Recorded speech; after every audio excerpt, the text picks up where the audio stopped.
Rotary Fund for not only this endorsement, but everything that you have done to make it possible for somebody like me to do something like this.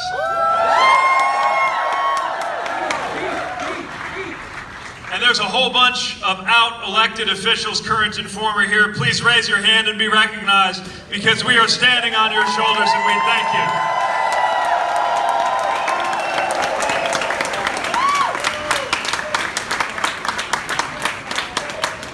This campaign is for everybody who's been told that they're less than. Everybody who's been on the wrong side of an equation of belonging in this country. And it is fitting that we stand here 50 years after Stonewall. 50 years after a cruel reminder of the ways in which power pressed down on those who were different because they were different. And those who were different realized that they could take power and turn it around. That's what the consciousness of the LGBTQ identity means today. And through those last 50 years, we haven't seen equality come to the land, not by a long shot. But think about what it means that 50 years after Stonewall, we could be gathered in a room with a top-tier candidate for the American presidency and be in a room with his husband.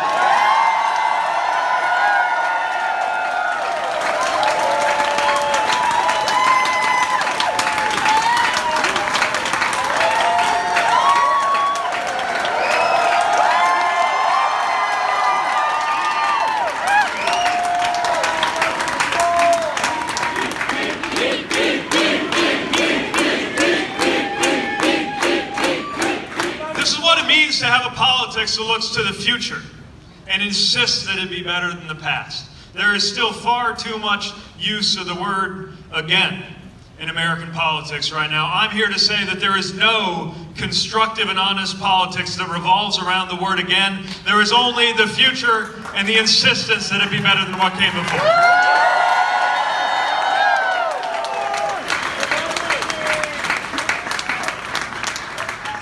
That's why we're running. I think a lot about the year. My stump speech used to be that I think about 2054, and then the wheel turned a bit. Now it's 2055. The year I get to the current age of the current president. And I want you to picture what 2055 just might look like. Picture what it would mean in 2055 to be able to say that the decisions we made in 2020 brought an end to climate disruption. What would it mean to be able to say that the decisions we made in 2020 brought us to the place where in 2055, your race has zero bearing on your life expectancy, your income, your health outcomes, or your relationship with law enforcement?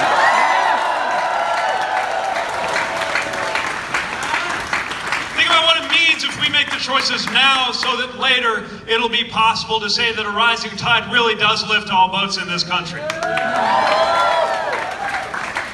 We have the power to do that if we recognize the gravity of this moment, if we recognize the opportunity that is in front of us, if we treat the next 3, 4, and 5 years according to their power to decide what the next 30, 40, and 50 are going to look like. Because we cannot go on doing what we've been doing, and we cannot accept the idea that a return to normal would be anything but a disappointment. We're going to make a new normal, and we're going to make it better than anything America's ever seen.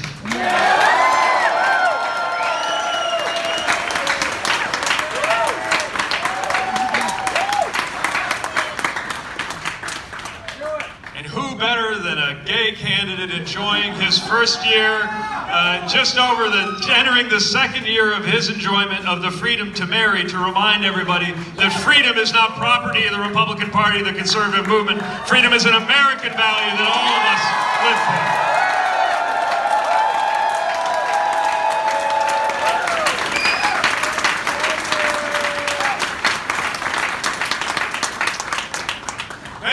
It's a good moment in the shadow of the memory of Stonewall when basic physical security was denied to gay people, queer people being beaten up for who they were. That we remind everybody that security is not a value that belongs to the Republican Party, the conservative side of the aisle.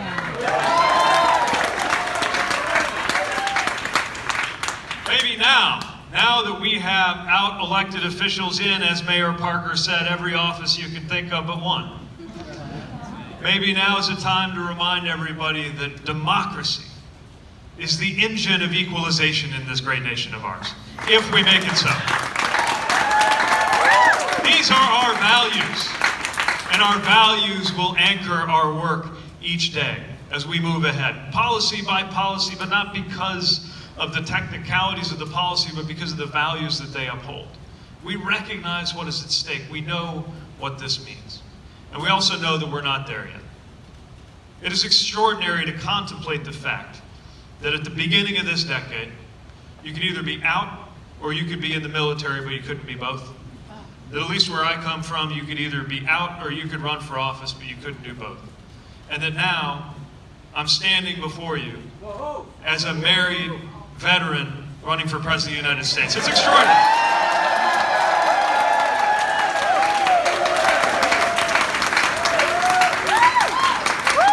But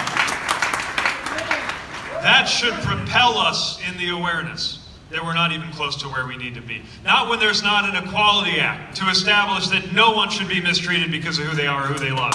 We've got to bring that about. Not at a time when youth are so much more likely to be homeless if they're LGBTQ. We've got to be the generation to put an end to that.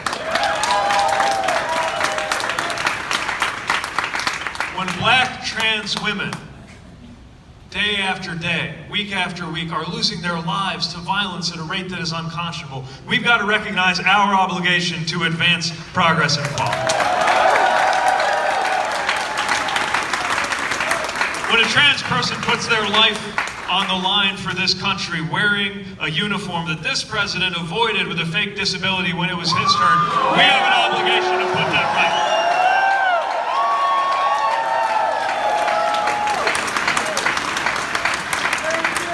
We have an obligation and we have an opportunity. Because the story of the advancements for the LGBTQ community, yes, it is a story of people standing up for their rights, but it's also a story of people standing up for each other. And if there was ever a moment when we needed to stand up for each other, it's now. We celebrate our identities. We recognize the differences in our identities. We do not try to wave away what identity means. But we have a choice about what identity is going to mean for us. We're not going to allow it to turn into "you don't know me." We're going to insist that it'll turn into "I will stand up for you, whether you are like me or not."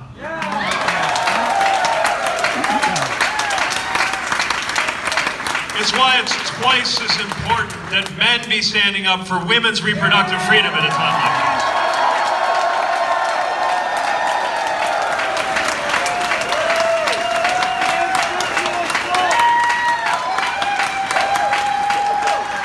It's why it is twice as important that if you're not from a community of color, you are there for every step toward equality for those who are.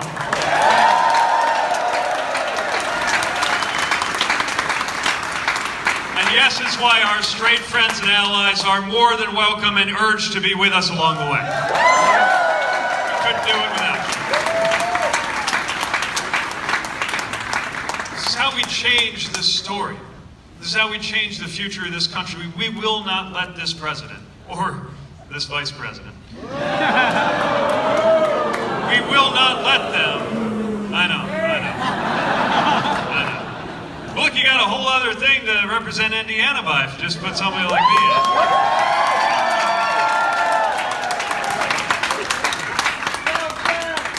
We're not going to let them define down what the American character is. We're going to build it up instead. We're going to do something completely different. There's a temptation right now to compete for who's going to be the best politician to go on his show and serve up the zingers that are going to knock this president out. But here's the thing. I don't even know what kind of show it is that he's got going on. You could call it a... I heard that. I was going to go with game show or reality show. We can settle on horror show. Lying show. The point is, we're not going to be part of that show. We're going to pick up the remote and we're going to change the channel. Will you help me change the channel?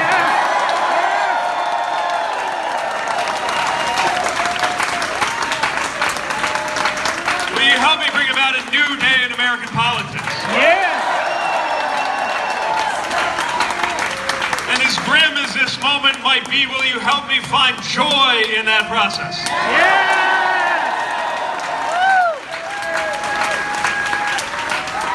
And we can't lose. We can't lose. No.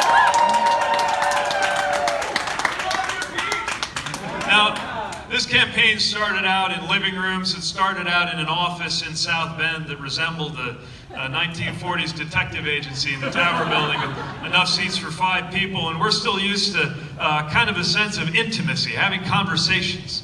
Admittedly, this is a big conversation, but we still want to have that. So we've gathered up some questions from folks who are here, and I think it's safe to say that the person who's going to help us out with questions is probably the most popular resident of our household. We're excited to see Chasten.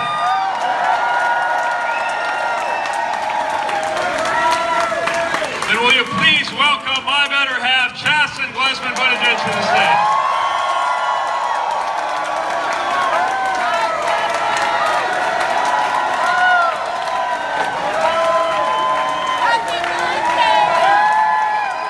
Happy birthday. Happy birthday.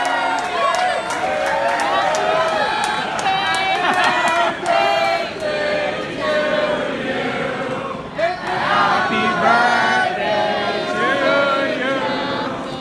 Happy birthday, dear Chasten. Happy birthday to you.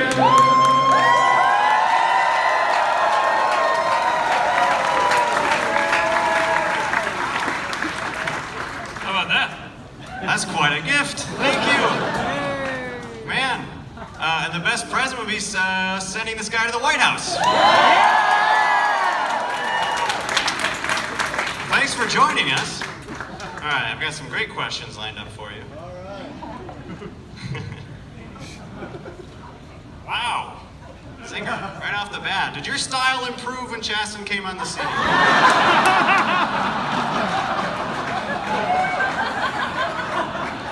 Well, my socks match, so that's progress. It was a plan. That was totally my question. Okay.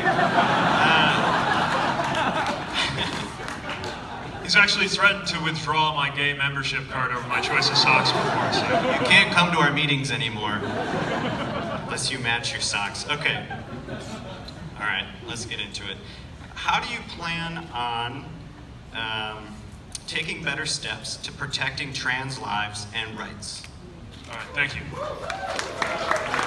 So this is part of what I mean when we talk about standing up for each other. Yeah, I'm in the same alphabet soup as trans Americans, but we know that their experience is different. It's different than mine. And that's why it's so important that we be standing up for trans Americans. There's a war going on against trans Americans, and we have got to put an end to it. The Equality Act will put an end to it. Ending the trans military ban will put an end to it. Making sure that law enforcement has the cultural competency to support and not harm trans Americans that they encounter as part of it. Trans representation is part of it, and the Victory Fund's already done fantastic work to make that possible, but we need that in our appointments too.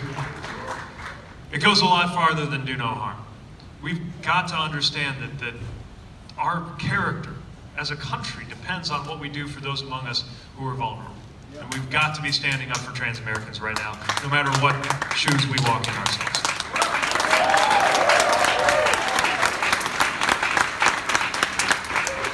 We also ought to help get more of them elected to office, so that's where Victory comes in. Regarding education, do you support inclusive, safe schools for LGBTQ curriculum? And thank you from a transgender teacher and Maplewood Democratic Committee. Oh, fantastic. Are you here in the house somewhere? Here. Oh, there, wow, way in the back. Well, thank you for what you're doing for education. Having married an educator, I get an education about education pretty much every day. And look, the path to equality largely starts in our schools. It's making sure students are supported. It's making sure we have education that's based on reality that is inclusive. And by the way, there's this myth that sort of rural America can't handle this. Remember when the president's guidance on bathroom access came out under President Obama? Everybody got kind of activated in the conservative movement. Everybody's saying, well, what's the mayor going to do in South Bend? It's Indiana, it's a conservative state. And people were wondering what the consequences were going to be. I had my first interview after that guidance came out, and the interviewer said, kind of with a disbelieving face, like, so do you support these accommodations? And I said, yeah, who's it hurting? And we didn't hear about it again. There's common sense to making sure that our children are taken care of, no matter who they are, no matter what they're discovering about themselves, especially in those tender moments of childhood.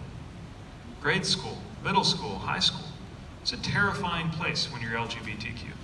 It's a terrifying place when you're not LGBTQ. So from a policy standpoint, the Department of Education needs to recognize that. From a health standpoint, our health policies, especially mental health support and parity for the issues that our kids are facing, are important. And I also just think it wouldn't hurt to have a Secretary of Education who actually believes in inclusive public education.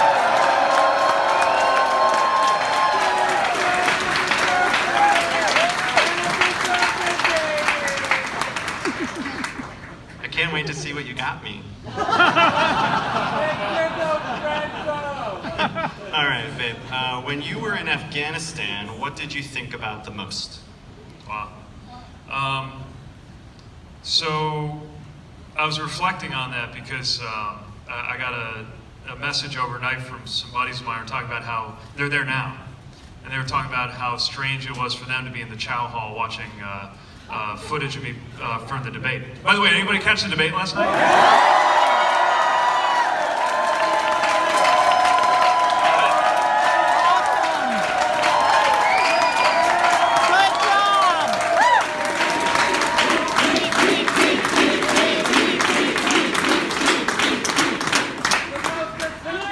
How'd I do?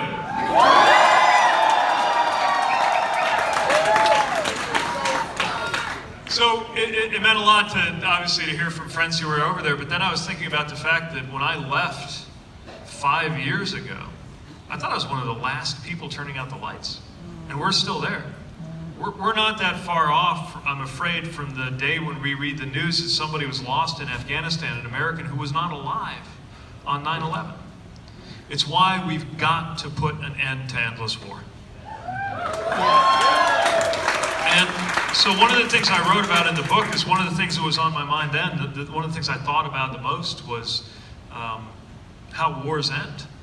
You know, we read about it in history books, like they have beginning years and end years, like human lives. Like everybody agrees when a war began and when it ended. But the reality is it's complicated. It's complicated. It's hard to end a war, which is why you don't start one if you have any alternative. So I thought about that a lot. I thought about home a lot.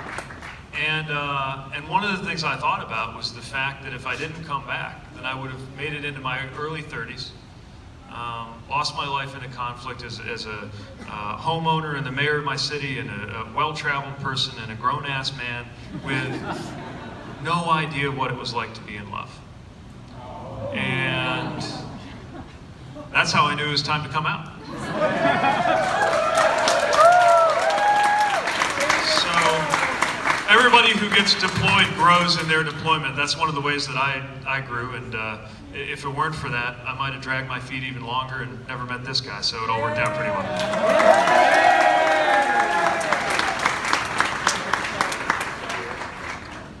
Who asked who to marry? You want to lead this one? Oh, what's it? Sure, I'll try to wrap it up quickly. Pete and I were supposed to be on a vacation together in Europe, and he was trying to make the decision whether or not he was going to run for DNC chair. So he stayed back home for a couple days, and I went on the first part of the trip by myself. And during that trip, I was on a flight in Eastern Europe in which there was a bomb scare on board. And ended safely, obviously, but by the time I got to Berlin, I realized how unfair it would have been had I not had the chance to spend the rest of my life with Peter. So once Peter caught up to me in Berlin, I knew that he was not ready for marriage yet. And but I knew that I had to tell him how I felt. But I needed to acknowledge the fact that he needed time. So I gave him that watch. And I told him to take his time, but told him I was ready.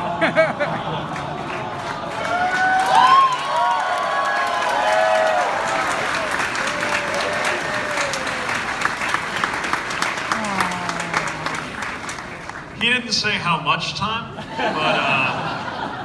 at that point, you know how sometimes a really important decision in life, by the time you sort of make the decision, it's already made inside you. That's how it felt by the time I went and picked up the ring.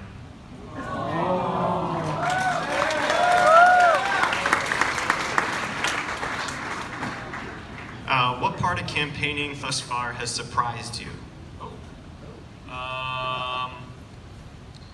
Let's see. So many things. One interesting one is nutrition. So I'd say the campaign diet's actually been pretty good, and it's because most of my meals are now in vehicles.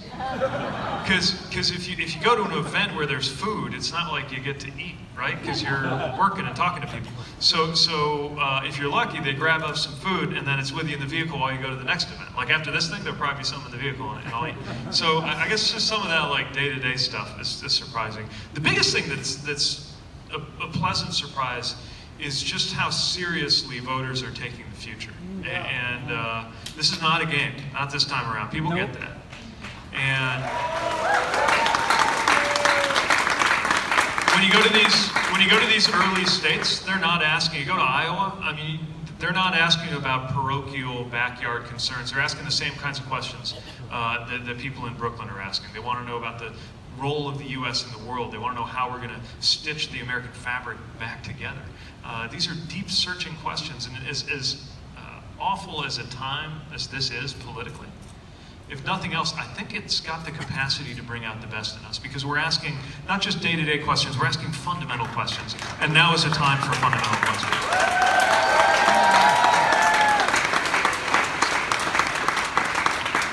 I would say I will never forget that mom we met in Des Moines. One of the first times we went there for a rally. 1,600 people, Peter and I stayed until we shook every hand, took every selfie, and the sun had gone down. It had been a couple hours, and just when you're getting tired and you're ready to go home, this mom sort of elbowed her way up to the front of the rope line and had tears in her eyes and her voice was trembling. And she grabbed me by the shoulders and she said, I need you to know that my daughter opened up to me that she was going to take her life. And then she saw you and your husband. And you saved her. You're the reason that she's here. She has hope again. And when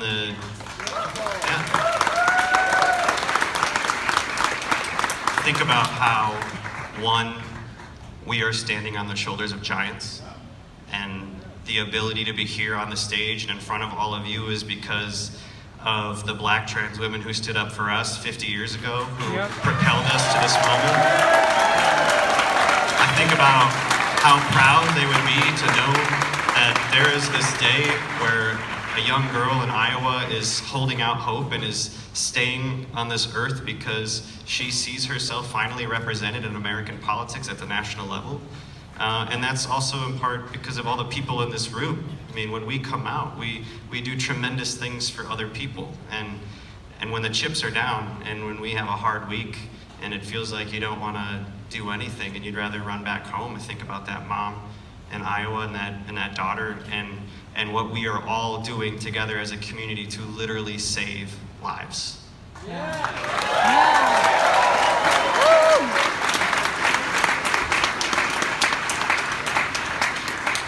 Here's a good one for a mayor. What's the best way the federal government can help cities and towns invest in infrastructure? Ooh. Look at the eyes light up. Sewers. Streets.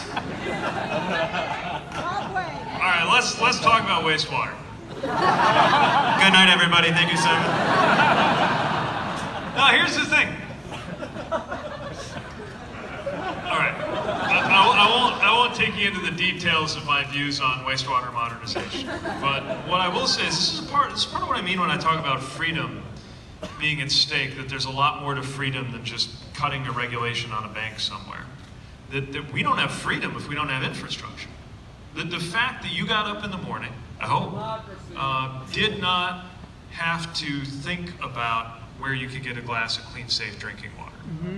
The fact that you had the opportunity to assume that the water coming out of your tap was safe meant that whatever it is you were thinking about when you had your first sip of water today, it was something a little closer to what matters to you in life. And that's what it means to have good water and good roads and all the basics. We in cities worry about these things, trash pickup, animal control. We worry about it so that other people don't have to. That's the foundation on which everything else rests. It's not sexy, it's not glamorous, and even within infrastructure.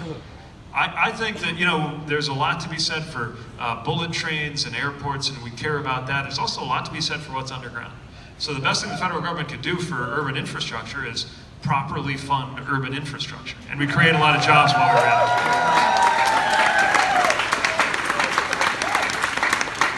All right, we're going to end this evening with all these folks the way you and I end our day. And I encourage you to do this with your loved one.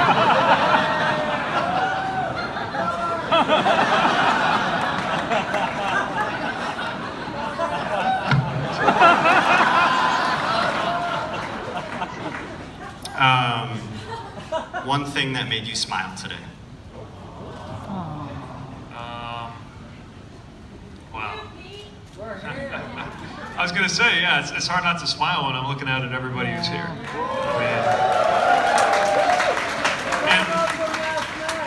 And I hope everybody here understands the power that's in your hands.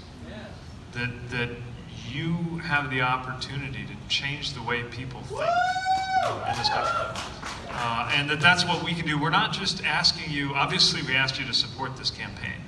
We're also asking you to shape it, to invite people who may not have felt touched yet or included yet, to invite them to shape it, to share your stories and let us be an amplifier for the stories you have to tell.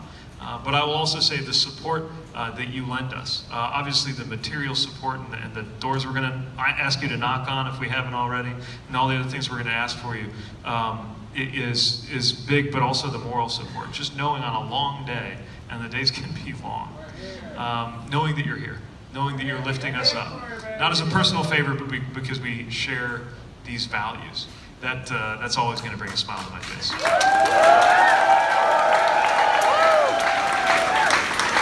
It's something we get to do a lot when we're on the stage together. We'll get personal real quick. If you're comfortable, and this always brings a smile to my face, and I promise it's good in the end. Raise your hand if you've ever felt like there wasn't space for you in this world. That you didn't belong, that there was not space for you. You can put your hand down. Now raise your hand if you would stick up for someone in this room who also felt left out, that there was not space for them in this world, and that you will fight for them every day. This is the thing that makes me smile every day, that this community will support one another, and we are here for you, and you are perfect just the way you are, and you are loved just the way you are. You're a beautiful community.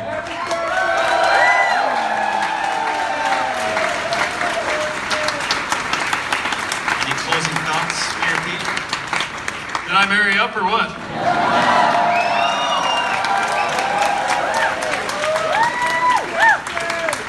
This is the beginning of a long journey. I cannot thank you enough. We stand on your shoulders. We're going to change the world together. And I need you at my side every step of the way. Are you in this with us all the way until the end? Carry your voice and we'll see you on the campaign trail. Thank you.